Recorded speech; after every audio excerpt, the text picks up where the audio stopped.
다 같이 빌립보서 2장 1절 말씀을 찾으시기 바랍니다. 1절부터 제가 읽겠습니다. 그러므로 그리스도 안에 무슨 권면이나 사랑의 무슨 위로나 성령의 무슨 교제나 긍휼이나 자비가 있거든 마음을 같이하여 같은 사랑을 가지고 뜻을 합하며 한 마음을 품어 아무 일에든지 다툼이나 허영으로 하지 말고 오직 겸손한 마음으로 각각 자기보다 남을 낮게 여기고 각각 자기 일을 돌아볼 뿐더러 또한 각각 다른 사람들의 일을 돌아보아 나의 기쁨을 충만케 하라. 너희 안에 이 마음을 품어라.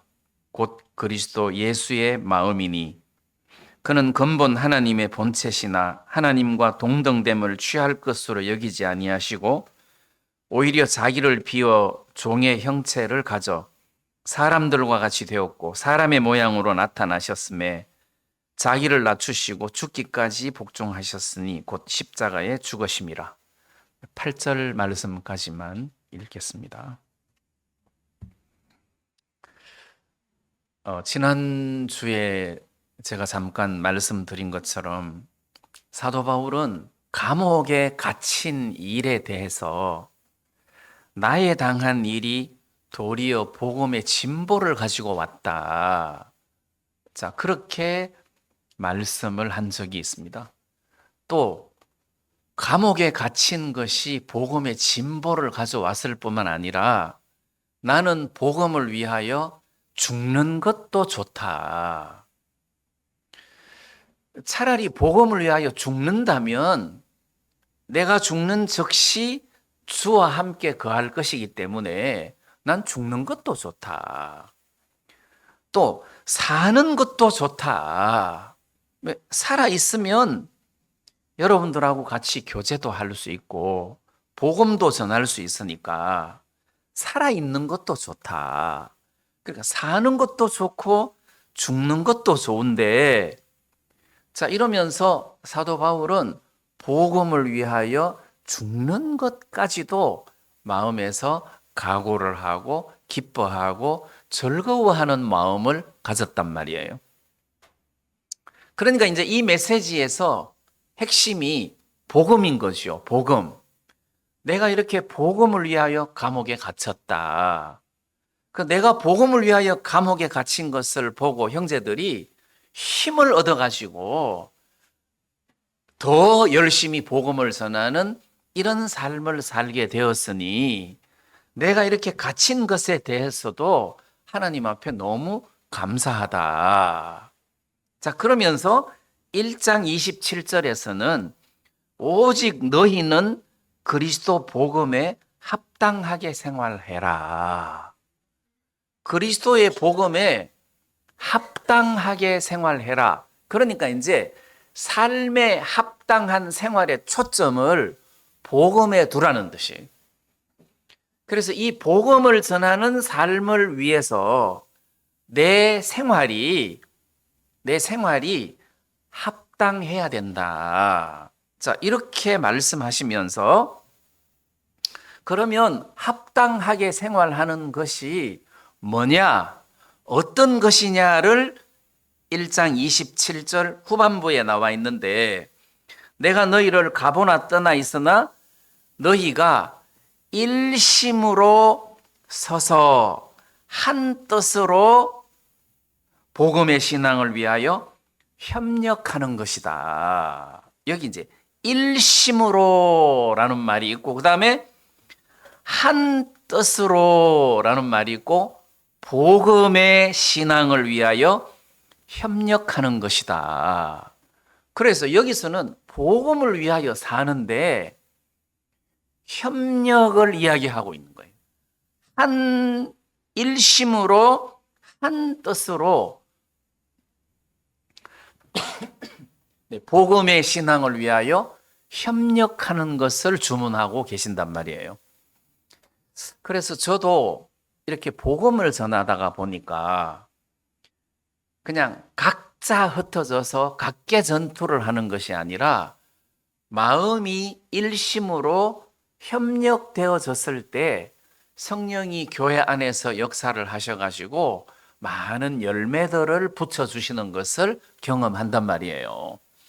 자, 그래서 일단 바울은 일심으로 해서 한 뜻으로 협력을 해라.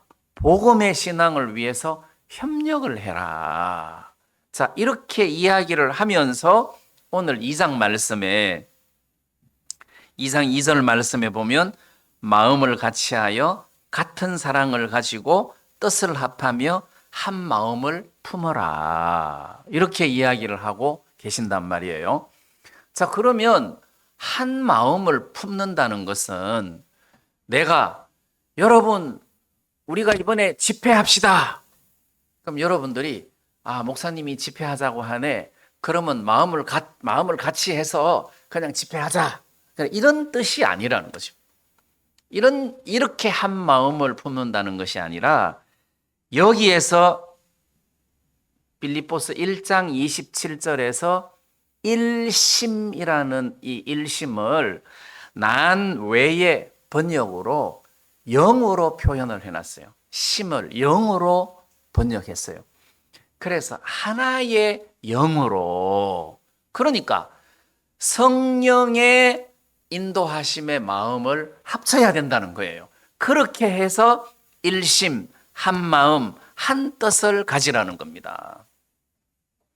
잘못하면 목사 중심으로 똘똘 뭉쳐라. 그러면 목사가 타락하면 온 교회가 다 타락하는 거예요. 그래서 목사 중심으로 한 마음으로 뭉쳐서 똘똘 뭉쳐라가 아니라 성령으로 하나가 되라. 성령으로 이렇게 한 마음, 한 뜻을 가져라 해서 복음을 위하여 나는 감옥에 갇히는 것뿐만 아니라 내가 죽는 것까지도 각오를 했다. 자, 그러기 때문에 여러분들도 복음에 합당하게 생활을 해라. 그 합당한 생활 중에는 여러분들이 한 마음을, 성령으로 한 마음을 가져라. 이렇게 해서 한 마음을 여기서 주문하고 있다는 것입니다. 자, 그러면 우리가 하나님을 섬기고 복음을 섬기는 데 있어서 중요한 것이 한 마음을 가지는 거다. 그러면 어떻게 한 마음을 가질 건가? 한 마음을 성령으로 어떻게 한 마음을 가질 것인가에 대한 근거를 지금 1절에서 설명을 하고 있다고 보시면 될 것 같습니다. 그래서 1절을 빌립보서 2장 1절을 한번 다 같이 보십시다. 그러므로 그리스도 안에 무슨 권면이나, 이게 이제 우리가 이 성경 말씀을 읽고 해석하기가 어려운 것이 1절, 2절, 3절, 4절이 다 합쳐서 한 문장이에요. 그러니까 이 1, 2, 3, 4절 한 문장을 해석을 하려고 하니까 어려운 거죠. 자, 그래서 우리가 한 문장이지만 이렇게 중간중간 뜯어서 살펴보면 그리 어려운 것도 아닙니다. 1절을 뜯어서 보면 그러므로 그리스도 안에 무슨 권면이나 하고 1절 끝에 있거든 이렇게 이야기를 하고 있단 말이에요. 그러므로 있거든, 뭐가 있거든? 그리스도 안에 무슨 권면이 있거든 이 말이에요. 자, 그리스도 안에 무슨 권면이 있거들랑, 이게 여기서 이제 무슨 권면이라는 말이 여러분들이 다른 사람들에게 권면할 말이 있느냐, 있거든 이 말이에요. 예를 들어서 여러분들이 어떤 사람을 만났다. 그러면 그 사람에게 할 말이 있느냐 이 말이에요. 무슨 권면이 있거든. 그래서 이 권면을 다른 번역에서는 그 안위로 번역을 했어요. 안위. 그 결국 이제 이 안위라는 단어를 어디서 찾아볼 수 있느냐 하면 노아가 태어났어요. 노아 방주 지었던 노아가 태어났는데 그때 그 이름을 노아라 하여 가로되 여호와께서 땅을 저주하심으로 수고로이 일하는 우리를 이 아들이 안위하리라 이랬단 말이에요. 그래서 노아라는 뜻이 안위라는 뜻이에요. 그러니까 노아가 수고로이 일하는 우리들을 안위하겠다. 그러니까 결국 노아가 방주를 만드는 일을 순종하면서 많은 사람들, 8명의 사람들과 짐승들을 구원한 것을 이야기하는데, 그러면 결국 이 노아는 예수님의 그림자란 말이에요. 그러면 여러분들이나 나를 안위, 편안하게 위로해 줄 수 있는 사람이 누구냐? 예수님이라는 거지. 그래서 우리들에게는 예수님의 안식이 있고 예수님의 안위, 위로가 있다는 것입니다. 자, 이걸 다시 한 번 더 이야기하면 내 속에는 주님으로부터 온 위로, 안위가 있다는 거예요. 구원의 기쁨이 있다는 거예요. 그래서 어떤 사람을 만나면 하고 싶은 이야기가 막 목에까지 차 있는 거라.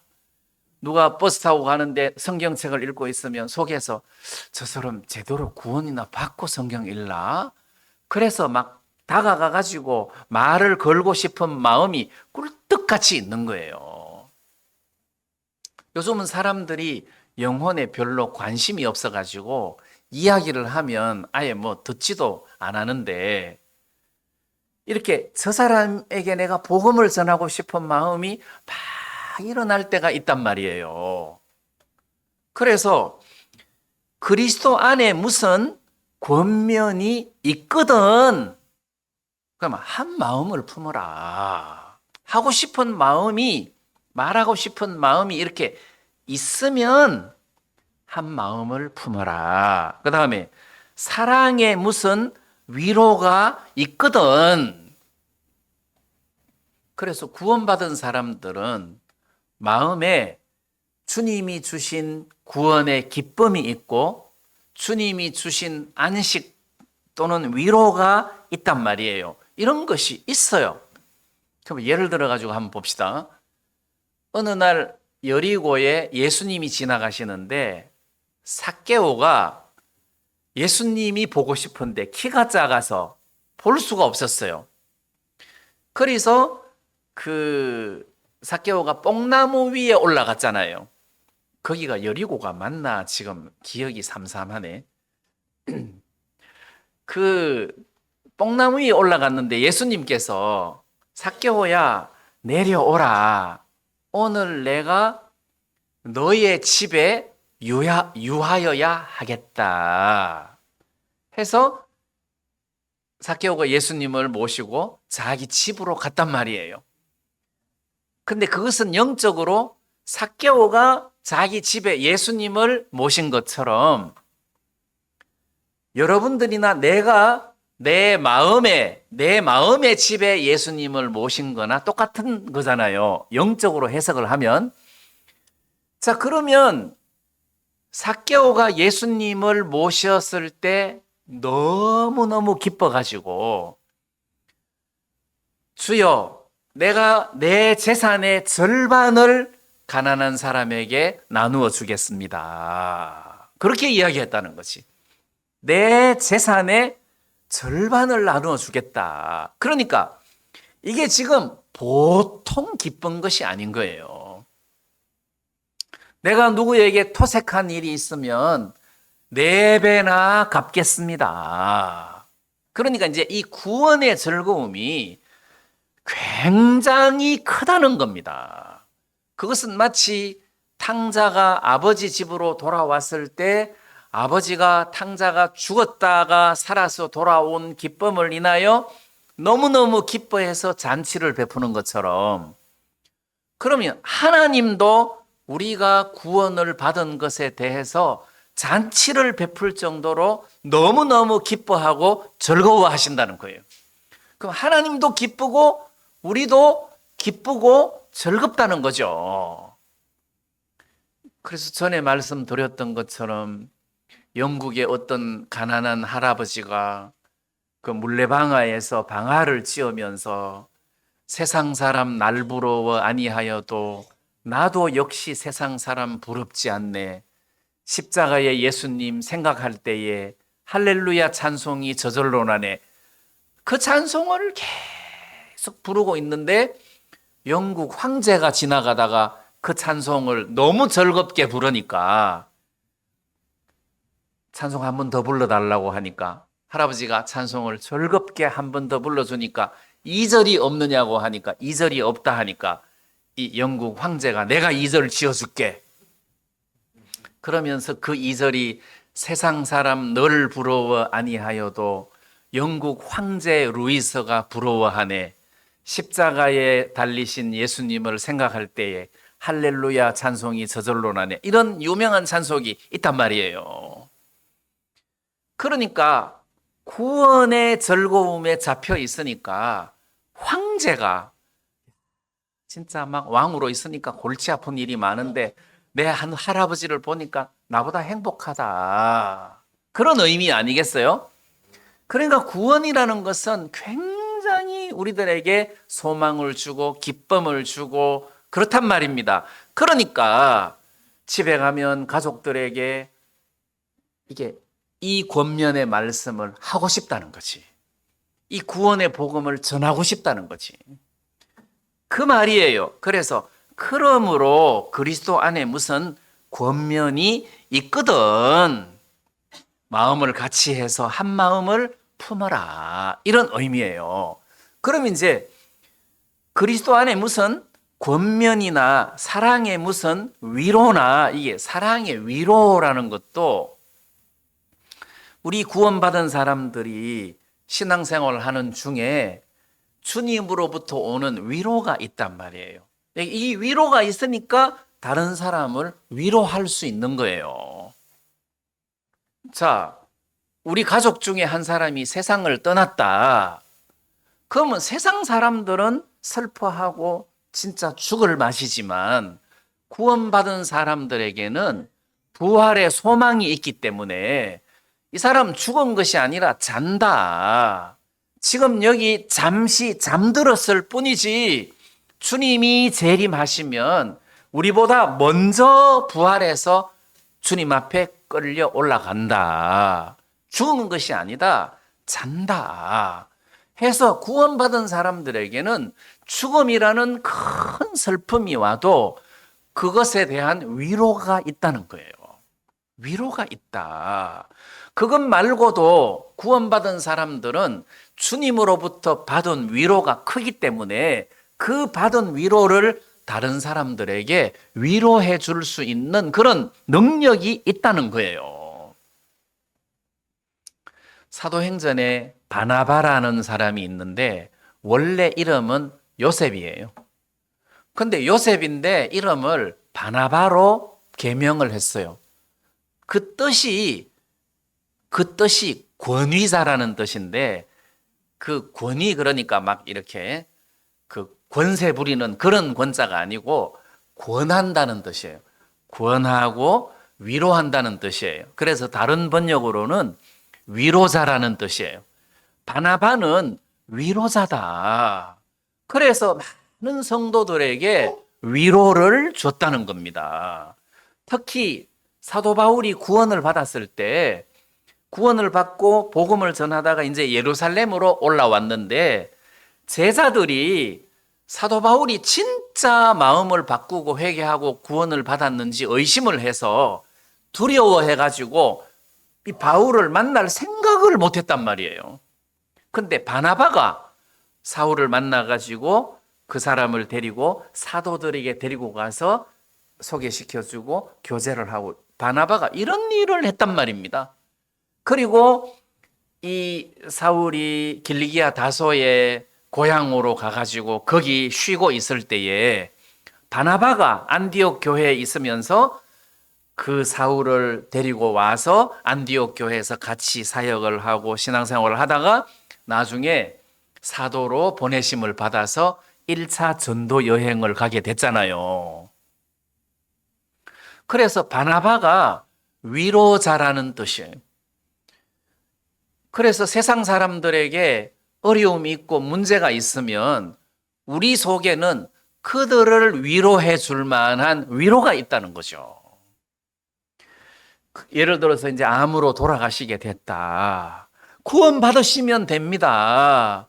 예수님을 받아들이세요. 구원을 받으시면 지금 죽을지 모르지만 하나님 나라에 갑니다. 할 말이 있다는 거예요. 제 사촌 형이 폐암으로 세상을 떠나기 2달 전에 그 소식을 듣고 형을 찾아갔어요.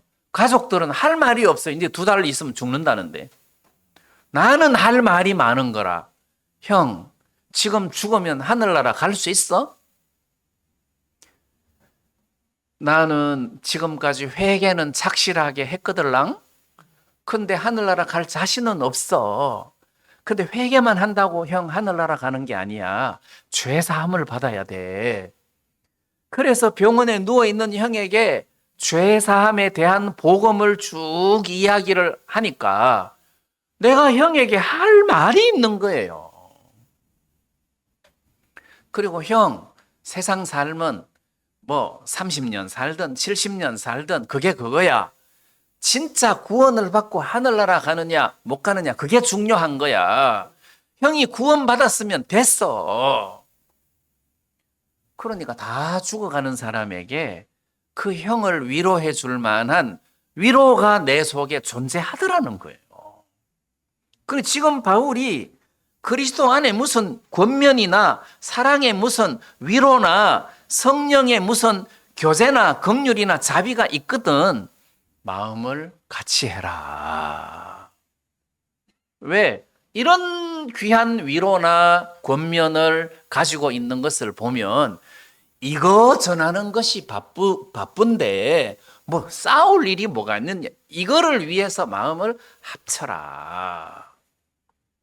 복음에 합당하게 생활을 해라. 자, 그러면 바울이 다른 할 말도 많은데 이렇게 한 마음을 품어라 하고 여기서 이야기할 때는 빌립보 교회가 지금 한 마음을 품었다는 소리예요? 못 품었다는 소리예요? 못 품었다는 소리예요. 그래, 빌립보 교회에 큰 문제가 있는데 이 교회가 지금 분열되어 있다는 겁니다. 그걸 4장에서 발견할 수 있는데 4장에 보면 바울이 내가 유오디아를 권하고 순두개를 권하노니 주 안에서 같은 마음을 품어라. 그래서 여기 유오디아와 순두개가 있는데 이 사람들은 자매들이에요. 자매들이에요. 여자 이름이고 또 뒤 글을 읽어보면 자매들이에요. 유오디아라는 자매하고 순두개라는 자매가 어떤 자매인지 잘 안 나와 있어요. 근데 이제 우리가 추론을 할 때에 빌립보 교회가 세워질 때 제일 먼저 바울이 강가에 앉아있는 여자들에게 복음을 전하는데 그때 루디아라는 자주장사, 옷감장사 이 부자예요. 그때식으로 하면은 비단장사로서 굉장히 고급 옷감을 취급하는, 그러니까 완전히 막 권력자들이나 부자들을 상대하는 그런 옷감 장사였는데 이 사람이 이 자매가 빌립보 교회의 기초가 됐으니 아마 이 사람의 입김이 교회 안에서 크지 않았나, 이거 추측입니다. 자, 이래서 교회 안에 자매님들의 어떤 그 다툼이 이제 있으니까 교회가 힘있게 복음 앞에 달려나가지를 못한다는 거죠. 그래서 같은 마음을 품어라. 같은 마음을, 복음을 위해서 같은 마음을 품는 거예요. 복음을 위해서. 그러니까 같은 마음을 품어야 되는 근거가 복음을 위해서. 자, 그래서 1절 말씀에서는 무슨 권면이나 사랑의 무슨 위로나 무슨 교제나 긍휼이나 자비가 있거든. 이 긍휼이나 자비도 마찬가지잖아요. 하나님이 여러분들이나 나를 불쌍히 여겨주셔서 구원해 주셨잖아요. 근데 내가 복음을 전하려고 하는데 그 사람이 복음을 듣고 싶어 해요. 복음을 듣고 싶어 하는데 그 사람은 평소에 내가 굉장히 미워하는 사람이라. 근데 복음을 듣고 싶어 하면 그게 다 무시가 된다는 거죠. 왜냐하면 내 속에서 이거보다 더 귀한 것이 어딨냐. 전에 나를 핍박하고 대적하는 사람이라도 이제 내가 복음을 듣고 싶다. 그러면 내가 기쁨으로 복음을 전한다는 거예요. 그게 자비라는 것입니다. 한 번은 제가 사역하는 동안에 어떤 자매 남편이 새벽마다 술 먹고 찾아와가지고 철대문을 두드리는 거예요. 철대문을 두드리면서 내 아내 교회에 못 오게 해달라. 나 못 오게 할 수 없다. 우리 교회는 항상 열려 있는데 내가 못 오게 할 수는 없다. 자기가 안 오면 몰라도 그 다음날 또 찾아와. 그러니까 이제 위협하고 철대문 두들겨서 온 동네 사람 잠 다 깨우고, 근데 어느 날 이 사람이 마음을 바꿔가지고 구원을 받고 싶다 하는 거라. 그러면 여러분들이 복음을 전해줘야 돼요? 안 전해줘야 돼요? 전해줘야죠. 너는 안 전해줘? 이렇게 그게 안 된다는 거예요. 그래서 그 사람도 구원을 받고, 핍박하던 사람들이 구원을 받을 뿐만 아니라 우리도 그 사람에게 복음을 전하려고 기도하고 애를 쓰고 그렇게 하는데, 긍휼이나 자비라는 거죠. 저 사람이 구원을 안 받아서 그렇지, 구원을 받고 나면, 저 사람 몰라서 그렇지, 알고 나면 자기 행실을 부끄러워할 거야. 자, 그래서 복음에 초점을 두는 겁니다. 우리에게 저 사람에게 하고 싶은 말이 목에까지 찼고 그 사람을 불쌍히 여길 만한 마음이 이미 우리는 주님으로부터 받았기 때문에 그런 의미죠. 그래서 그러므로 교제나 긍휼이나 자비가 있거든 마음을 같이하여 같은 사랑을 가지고 뜻을 합하며 한 마음을 품어라. 여기서 한 마음을 품을 때 성령으로, 정말 이 복음 앞에서 성령으로 말미암아 한 마음을 품어서 이 복음에 합당한 생활을 할 뿐만 아니라 복음에 협력하는 신앙을 갖게 된다는 것입니다. 자, 이런 의미에서 한 마음을 품는다는 것은 굉장히 중요하다. 여기 이제 2절 말씀에 보니까 같은 마음, 같은 사랑, 같은 뜻, 네, 이런 것이 있는데, 이렇게 한 마음을 품는 것을 아까 우리 특송했는데 합창을 한번 생각해 봐요. 합창을 생각하면 내 혼자 고래고래 과음을 질러서도 안 된다는 거지.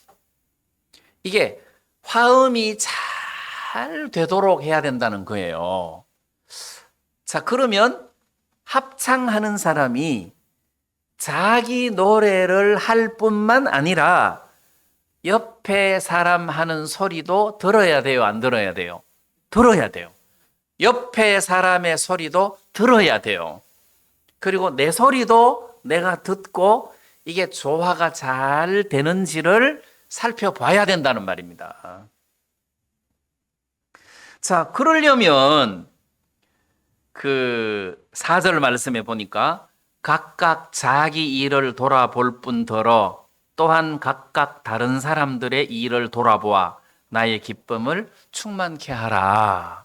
그럼 합창을 하려면 내 것도 생각해야 되지만 다른 사람 목소리도 생각을 해 보아가지고 이게 조화가 잘 되도록 해야 하듯이 복음의 진보를 위해서 복음에 합당한 생활을 해야 되는데 이 복음에 합당한 생활을 위해서 한 마음을 품는다는 것은 중요한 것이기 때문에 다른 사람의 삶도 한번 살펴보고 내 삶도 한번 살펴보고 자 그렇게 해서 이렇게 한 마음을 가지는 것이 중요하다. 다른 사람의 일도 자기 일을 돌아보는 것은 물론이거니와 다른 사람의 일을 돌아보는 것도 중요하다. 자, 그래서 지금 바울이 성령으로 말미암아 한 마음을 가져서 이렇게 복음 앞에 살아가는 것이 굉장히 필요하기 때문에 지금 이렇게 말씀으로 빌립보 교회에 권면을 하고 있다. 자, 이렇게 여러분들이 보시면 될 것 같습니다.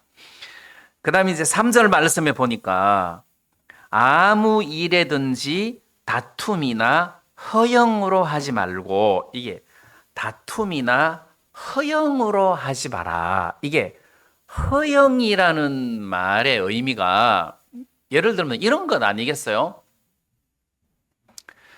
나 이번에 10만 명 앞에서 복음 전했어. 이게 헛된 영화 아니겠어요? 그러면 사람들이 우와 대단한 목사다 이렇게 말할까 봐 이게 허영이라는 거죠. 나는 10만 명 앞에서 복음을 전했다. 100만 명 앞에서 복음을 전했다. 그래가지고 액자 만들어서 팔고 막 이런 사람도 있잖아요. 이제 이미 세상 떠나셨지만 그래가지고 액자 만들어서 팔고 차상도 만들고 이 허영이라는 것입니다. 그게 뭐가 중요합니까? 그리고 와, 그 목사 진짜 위대한 목사다. 그 허영이라는 거죠. 그렇게 하지 말라는 겁니다. 여러분, 우리가 복음을 전했을 때 그 사람의 생명을 구원하는 일에 초점을 맞추어야지. 말하자면 노뱀을 환하게 보이게 해야지 짱떼를 환하게 보이게 해서 되겠느냐는 거죠. 그 사람을 짱떼를 쳐다보게 해서는 안 된다는 거죠. 노뱀을 만들어 짱떼 위에 달라 했는데 그게 허영이라는 것입니다. 그래서 다툼이나 허영으로 하지 마라. 다툼이나 허영으로 하지 마라. 예, 이런 부분에도 우리가 좀 생각할 수 있으면 좋을 것 같습니다. 우리가 복음을 전하는 데 있어서 오직 겸손한 마음으로 저는 지금도 복음을 이렇게 전하는데 부담스러워요. 누가 목사님 우리 어머니가 지금 병원에 입원해 계시는데 복음 좀 전해주세요. 그러면 굉장히 부담스러워요. 왜냐하면 딸은 엄마가 구원받았으면 좋겠는데 목이 마른데 엄마는 목이 안 말라. 그럼 목이 안 마른 사람에게 물을 먹이려고 하니까 부담스럽고 힘들다는 거죠. 이야기해도 안 듣고 하니까 그게 힘드는 거라. 자, 그러기 때문에 내가 저 사람에게 복음을 전해야 되겠는데 저 사람 마음에 갈급함이 없으니 내가 어떻게 저 사람에게 복음을 전할 수 있을까? 진짜 나는 못하겠다. 힘들다. 주님, 저는 저 사람에게 복음 전할 수 있는 능력이 없습니다. 저는 못 전하겠습니다. 주님이 안 도와주시면 내가 어떻게 저 사람에게 복음을 전할 수 있겠습니까? 여러분 복음을 전해 보셨겠지만 이런 마음이 듭니까 안 듭니까? 든다는 거예요. 그래서 복음 앞에 사는 사람은 겸손할 수밖에 없어요. 겸손한 마음을 안 가질 수가 없다는 겁니다. 자기보다 남을 낮게 여긴다고 하는데 내가 복음을 전해보면 아이고 나보다 저 자매님이 훨씬 낫다 이런 마음이 들 때가 있다는 겁니다. 실제로 단순하게 복음 전하는 거는 내가 복음 전하지만 그 복음 전하기까지 그 사람을 데리고 오는 과정에서 여러분들이 그 사람들의 마음을 문을 열고 그다음에 이제 막 그 집 지을 때 터파기 하듯이 그 사람 마음을 간섭해 가지고 복음을 들을 수 있도록 잘 만들어 가지고 교회로 이렇게 인도해 오는 것까지 그런 거를 다 계산하면 형제 자매님들이 목사보다 훨씬 낫다는 겁니다. 그래서 목사가 교만할 일이 절대 없어요. 우리 윤희관 목사님 블루베리 농장 옆에 블루베리 하는 그 어르신이 계시는데 토요일만 되면은 그 아들 며느리가 와서 일을 해준대. 그 풀 뽑고 그 농장 일이 보통 힘드는 게 아니잖아요. 그래서 그 목사님이 객관적으로 볼 때 저렇게 코피 터지게 일을 하면 다음 주 토요일은 안 올 거다 하는 또 오는 거야. 계속 와서 아버지를 돕는 거예요. 온 마음으로 하는 거라.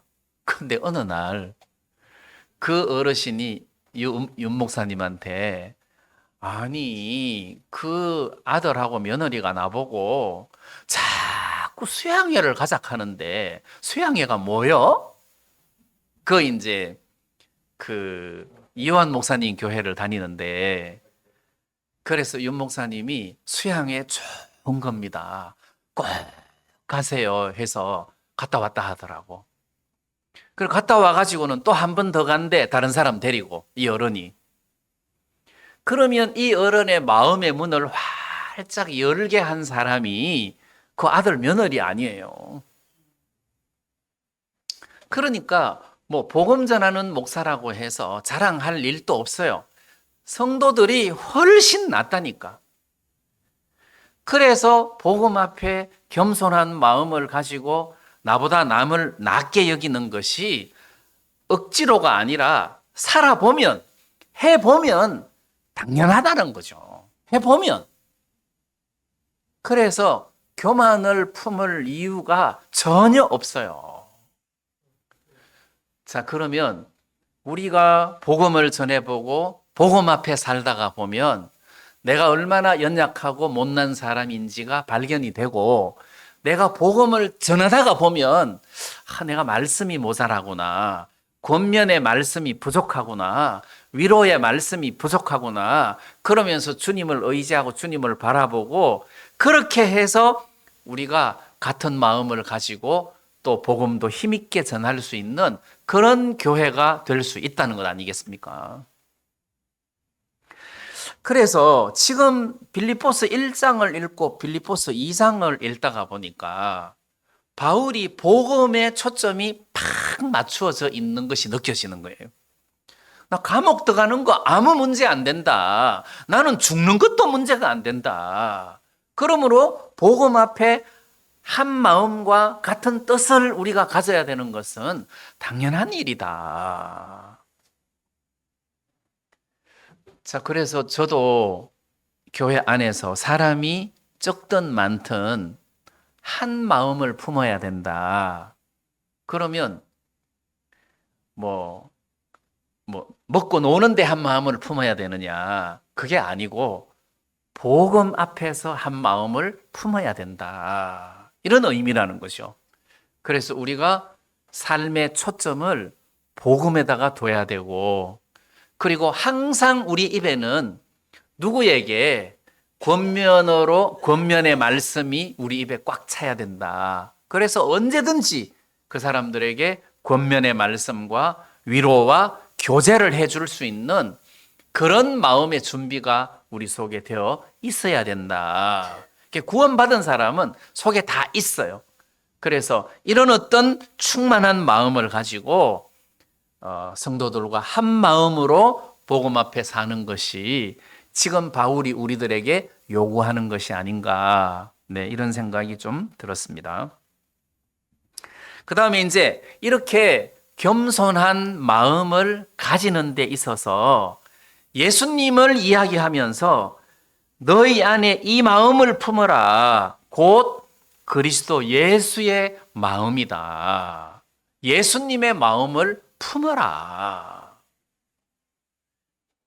자, 예를 들어서 그 사마리아 사람 이야기, 강도 만난 자 이야기에 어떤 사람이 강도를 만났어요. 제사장은 그 사람 피해서 지나가고 레위 사람 그 사람 피해서 지나갔어요. 이 사람들은 율법 아래 있는 사람들의 그림자입니다. 근데 사마리아 사람은 그 사람을 불쌍히 여겨서 가서 이렇게 포도주를 붓고 기름을 붓고 쌈에 주고 자기 짐승에 태워서 주막으로 데리고 가가지고 2데나리온을 주면서 주막 주인에게 부탁을 하고 잘 돌보아 주라고 이렇게 했잖아요. 그러면 그 사마리아 사람이 예수님의 그림자다. 그러면 오늘 이 시대는 우리가 바로 그 작은 예수님으로서 사마리아 사람이라는 거죠. 우리가 바로 그 역할을 해줘야 되는 거다. 강도 만난 자가 길가에 쓰러져 있다. 그러면 당연히 가까이에 가서 기름을 붓고 포도주를 붓고 쌈에 주고 짐승에 태우고 주막으로 데리고 가서 돌보아주고, 자, 이런 역할을 해야 하는 것이 우리인데, 이런 일을 하려면 먼저 그렇게 하신 예수님과 같은 마음을 가져야 이 일을 할 수 있는 거 아니냐. 그리스도 예수의 마음을 가져라. 자, 여기 예수님의 마음을 가져라 할 때 여러분 다 잘 알다시피 예수님은 하나님이시고 하나님의 본체시지만 자기를 비어 종의 형체를 가졌다. 그럼 왜 자기를 비어 종의 형체를 가졌느냐? 우리 구원하시려고. 우리를 구원하시기 위한 목적으로 자기를 비었다. 나는 하나님이지만 자기를 다 비어서 인간이 되시고 종의 형체를 가졌다. 여기 이제 종이라는 의미는 노예로 생각을 해야 해석이 쉽습니다. 노예. 여러분, 노예 그러면 자유가 있습니까? 없잖아요. 노예 그러면 주인의 소유물이고 말하자면 물건이고 기계란 말이에요. 그냥 시키는 대로 이게 노예로서의 삶을 살아야 되는 거예요. 기계처럼. 그럼 예수님은 이런 노예의 신분으로 세상에 오셨다는 겁니다. 왜? 구원자로서 우리를 구원하시기 위한 목적으로 이 세상에 오신 것이다. 그래서 구원을 이루기 위해서 자기를 비웠다는 것, 자기를 비웠다. 그래서 우리가 이렇게 복음 앞에 살다가 보니까 복음 전하는 것이 중요해서 그 복음 때문에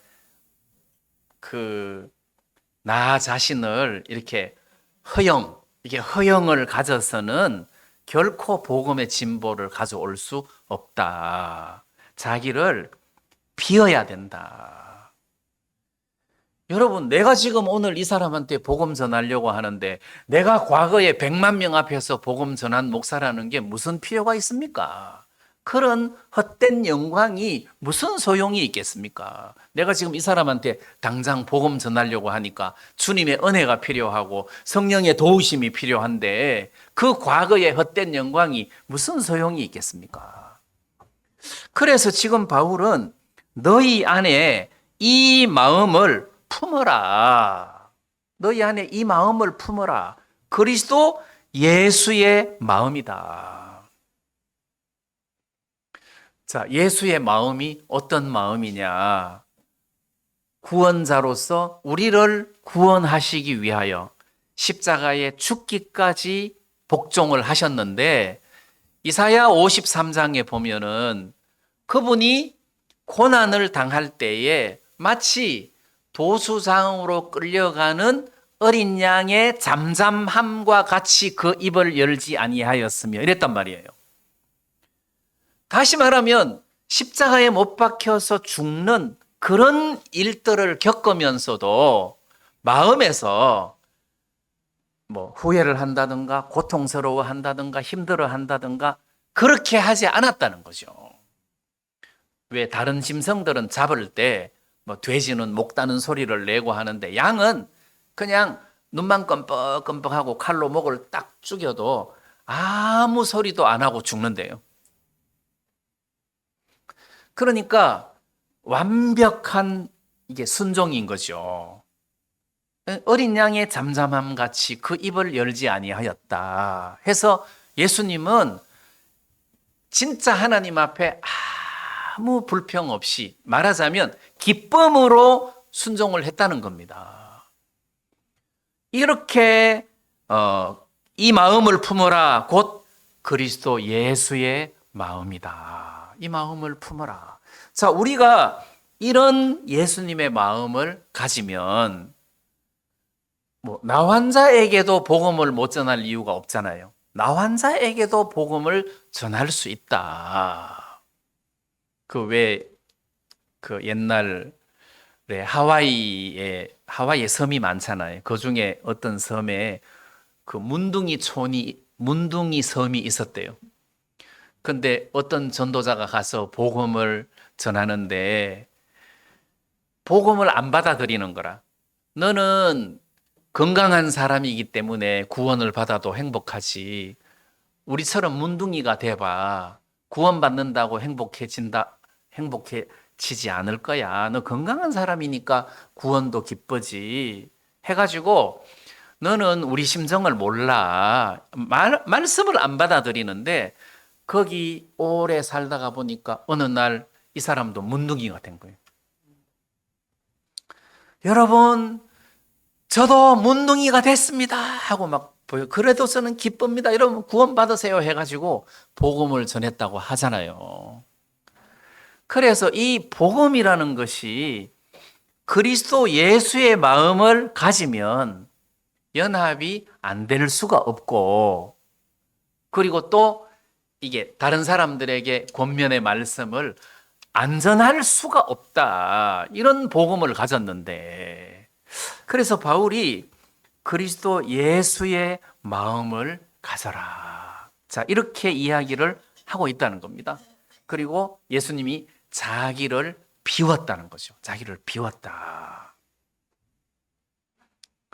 저는 그 구약 성경에 보면 느헤미야가 예루살렘 성을 건축을 하는데 그 도비야, 산발랏 이런 사람들이 그 성을 건축하는 것을 막잖아요. 그 성을 건축하는 것을 막는데 그때 그 성을 건축하는 일을 막는 과정에서 예루살렘에 그 선지자 하나가 있었는데 이 선지자가 도비야에게 뇌물을 받고 느헤미야를 올무에 빠뜨리려고 거짓으로 제안을 하나 합니다. 오늘 밤에 저 사람들이 당신을 죽이려고 하니까 나와 함께 성전 외소에 숨자. 그러니까 외소는 지성소는 아니고 그 성소, 이 외소에 숨자. 그러니까 느헤미야가 나 같은 사람이면, 나 같은 몸이면 그러면서 어떻게 외소에 들어가서 목숨을 위하여 숨을 수 있겠느냐. 나 같은 사람이 이런 마음을 느헤미야 가졌단 말이에요. 이 사람이 총독인데도 불구하고 나 같은 사람이, 나 같은 몸이 뭐 외소에 가서 생명을 위하여 몸을 보존하겠느냐. 나는 가지 않겠노라 이랬단 말입니다. 그래서 나 같은 사람이, 이게 우리 구원받은 사람에게 필요하다는 거죠. 나 같은 사람이. 왜 전에는 평범하고 멀쩡하던 사람이 무슨 권력을 잡고 나면 목이 기부서 해놓은 것 같은 사람이 있잖아요. 그렇게 살 필요 없거든. 그래도 인간인데 뭐 목에 기부스 한다고 신이 되는 건 아니잖아요. 막 뻣뻣하고 걸음걸이가 달라지고. 근데 이 느헤미야는 총독으로서도 나 같은 사람이, 그래서 교회 안에서 이 마음을 가지면 싸울 일이 없는 거죠. 나 같은 사람이, 이렇게 나 같은 사람이 왜 나한테 찬밥을 주냐? 나 같은 사람이 찬밥 먹어야지 누가 찬밥 먹냐? 그래 버리면 아무 문제도 안 된다는 거죠. 나 같은 사람이. 그래서 믿음의 사람들은 절대 높은 위치에 자기 마음을 두지 않더라고요. 예수님과 같이 낮은 위치에 마음을 두더라. 낮은 위치에 마음을 두더라. 살다가 보니까 이렇게 휠체어 탄 사람들을 만나게 되잖아요. 그러면 나도 갑작스럽게 사고가 난다든지, 나도 뭐 중풍이 온다든지, 그러면 나도 저렇게 언제든지 휠체어를 탈 수밖에 없는 상황이 벌어질 수 있다 해서 장애인들을 업신여기거나 무시하거나 그렇게 하지 않고 배려하거나 생각해주는 이런 마음이 당연하게 형성돼야 된다는 거죠. 왜냐하면 다 같은 사람인데 누가 장애자가 되고 싶은 사람 누가 있겠어요? 나도 얼마든지 저렇게 될 수 있는데 저런 사람을 무시하거나 업신여기거나 해서는 안 된다. 그래서 나도 사람이다. 나 같은 사람이, 이런 고백은 굉장히 좋은 고백이라는 생각이 듭니다.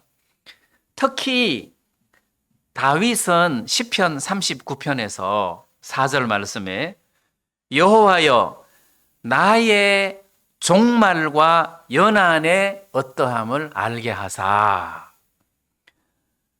나로 나의 연약함을 알게 하소서, 이랬단 말이에요. 그러니까 다윗이 지금 뭘 기도하고 있냐면 나의 종말을 알게 해달라. 그러니까 내가 임종할 때 모습은 어떤 모습이겠습니까?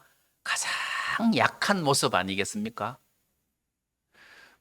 죽어가면서도 나를 따르라 이럴 사람이 있겠습니까? 이제 죽는데 가장 연약한 모습이겠죠. 나의 종말. 그 다음에 연한의 어떠함. 그러니까 내 인생의 길, 내 인생의 길이, 내 인생의 길이 어떤지를 알게 해 주십시오. 그러면서 나의 연약함을 알게 하소서. 나의 연약함을 알게 하소서. 자, 다윗이 왜 이거를 하나님 앞에 기도합니까? 하나님, 내가 얼마나 연약한지를 알게 해 주십시오. 내가 이렇게 연약하기 때문에 예수님을 의지할 수밖에 없다는 거죠. 연약한 사람일수록 하나님을 의지하기 때문에 하나님, 내가 얼마나 연약한 사람인지를 알게 해 주십시오. 그러면서 주를 의지하고 주를 바라보게 될 것이기 때문에 연약하게 해달라. 그걸 알게 해달라. 그걸 지금 부르짖고 있는 거잖아요. 그래서 내가 복음 앞에 살아가는 데 있어서 가장 중요한 것은 나를 비워서 예수님과 같은 마음을 갖는 거다. 그래서 나를 십자가에 못 박는 것을 당연하게 생각해야 되고, 내가 세상에 부귀영화를 누리러 온 게 아니라 십자가에 못 박혀 죽기 위하여 왔다. 여기다가 초점을 맞추고, 그래 십자가에 못 박혀 죽는 것이 결국 구원하고 연관되는 것이기 때문에 나를 십자가에 못 박는 것이다. 나를 그냥 비우는 것이다. 이게 복음에 합당한 생활이라는 거죠. 복음에 합당한 삶을 살아라. 그래서 나를 이렇게 완전히 비운다는 것이 굉장히 우리 구원받은 성도들에게는 중요하다는 생각이 듭니다. 그 왜 요한계시록 4장에 보면 사도 요한이 하나님 앞에 끌려가서 이게 올라오라 해서 이제 가서 보니까 그 하나님 계신 모습이 보좌가 있고 그 보좌 둘레에 24장로가 있었단 말이에요. 근데 그 24장로들이 금면류관을 쓰고 있었어요. 근데 금면류관을 쓰고 있었는데 좀 있다가 보니까 그 24장로들이 그 금면류관을 벗어서 하나님 앞에 던져드리고 엎드려서 하나님께 경배를 하더라는 거죠. 근데 면류관을 계속 쓰고 있으면 되겠습니까? 안 되죠. 이 금면류관은 내가 잘나서 받은 게 아니라 하나님의 은혜로 받은 건데 이거는 다시 하나님에게로 돌려드립니다 하고 그 금면류관을 하나님 앞에 던지잖아요. 자, 그 말은 우리가 세상에 있을 때에도 내가 금면류관을 받았다 하더라도 당장 이거 벗어서 하나님 앞에 던져야지. 그걸 계속 갖고 있으면 그거는 허영이다. 허영. 헛된 영화다. 헛된 영화를 다툼이나 허영으로 하지 마라. 그 목적으로 해서 안 된다. 오히려 자기를 비워라. 비워라. 과거에 많은 어떤 경력 이런 거 있죠. 어디 취직하려고 그러면 이력서 써야 되잖아요. 이력서. 이력서에는 어떤 거 씁니까? 좋은 거 쓰죠. 뭐 좋은 대학교 졸업한 거, 상 받은 거, 이렇게 좋은 거 쓰잖아요. 근데 그리스도의 복음에 합당한 생활을 하려면 그거 다 지워야 돼. 그거 다 없애버리고 그냥 배설물로 여기고 그냥 다 버려버려야 돼. 그리고 다 비워서 이게 겸손한 마음을 갖는 것이 하나님의 뜻이다. 자, 우리가 이렇게 생각을 하고 교회 안에서 복음에 합당한 생활을 하는 것이 지금 하나님 말씀으로서 우리들에게 요구하는 것이다. 네, 이런 생각이 듭니다. 그래서 저도 빌립보서 2장 1절 이렇게 읽으면 한 문장이 막 4절까지 되어 있으니까 이게 도대체 뭔 이야기인가 하고 헷갈릴 수도 있지만 이렇게 찬찬히 풀어서 잔잔히 이 말씀을 한번 묵상해 보면 지금 그리스도 복음에 합당한 삶을 사는 근거와 방법을 여기서 아주 잘 제시해 주고 있다는 생각이 듭니다. 우리가 이 말씀을 중심으로 해서 내가 아무것도 아니라는 믿음을 가지고 또 주를 의지하는 가운데서 복음 앞에 살 수 있었으면 좋겠습니다. 네, 오늘 말씀 여기까지 드리겠습니다.